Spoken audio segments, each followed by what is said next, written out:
Money matters. We all know that. It's a fundamental part of our lives, influencing our choices and opportunities.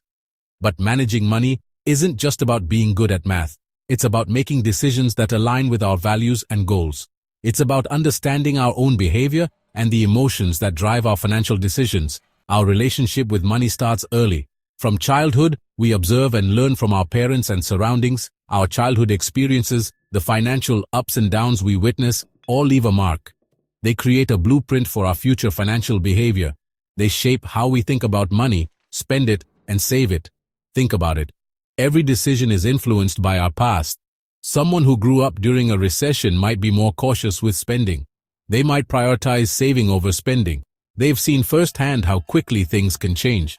This experience instills a sense of financial caution. On the other hand, someone raised in times of prosperity might be more optimistic about financial risks. They might be more willing to invest and spend.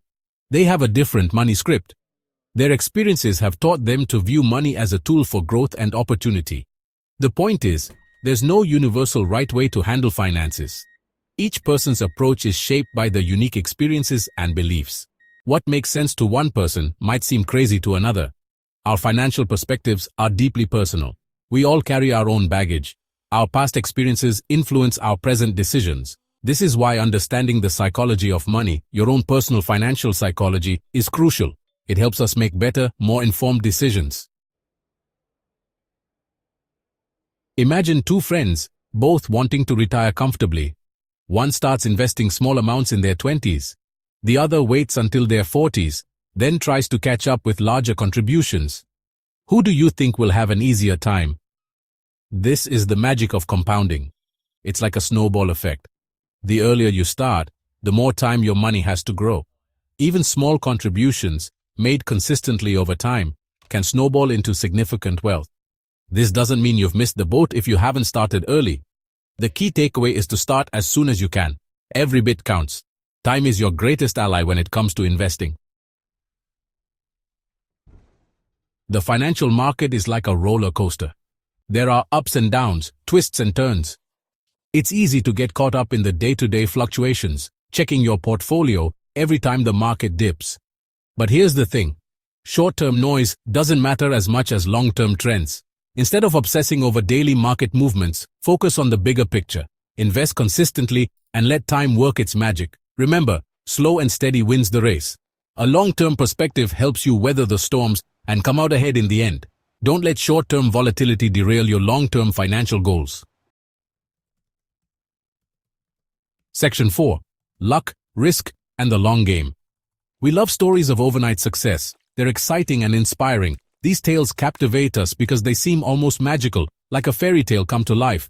But often, what seems like luck is a combination of hard work, timing, and yes, a bit of chance. The unseen hours of dedication and perseverance play a crucial role. Take Bill Gates, for example. His success with Microsoft was partly due to his brilliance and dedication. His relentless pursuit of innovation set him apart, but it was also a stroke of luck that he had access to a teletype computer in high school, a rarity at the time. This unique opportunity was a game changer. This early exposure gave him a significant head start. It allowed him to develop skills that would later become invaluable. The point is, luck and risk are part of the game. They are intertwined with the journey of success. Don't be discouraged by setbacks, and don't be afraid to take calculated risks. Each step, whether forward or backward, is a learning experience. Focus on what you can control, your hard work, your decisions, and remember that sometimes a bit of luck can make all the difference. Embrace the journey, with all its uncertainties and opportunities. Section 5. The Treadmill of Wants and the True Measure of Wealth. We live in a world of constant comparison, where social media and societal pressures push us to measure our worth against others. It's easy to get caught on the hedonic treadmill, always wanting more, always chasing the next big thing, never feeling satisfied. But true wealth isn't about keeping up with the Joneses. It's about finding contentment in what you already have. True wealth is about financial security, having a safety net that allows you to weather life's uncertainties. It's about having the resources to live the life you want without constantly worrying about money and being able to make choices that align with your values. It's about having options and freedom. the ability to pursue your passions and spend time with loved ones. Don't confuse wealth with richness. Richness is fleeting, often tied to material possessions that lose value over time. It's about what you spend, the things you own, and the temporary satisfaction they bring. Wealth, on the other hand, is about what you keep, the assets you build, and the legacy you create. Focus on building lasting wealth, not fleeting richness. Invest in your future and nurture your financial health. In the end, money is a tool. It can be used to build a life of security and fulfillment. It can provide security, opportunity, and even happiness, but only if we manage it wisely and with intention. But it's up to us to use it wisely. We must educate ourselves and make informed decisions.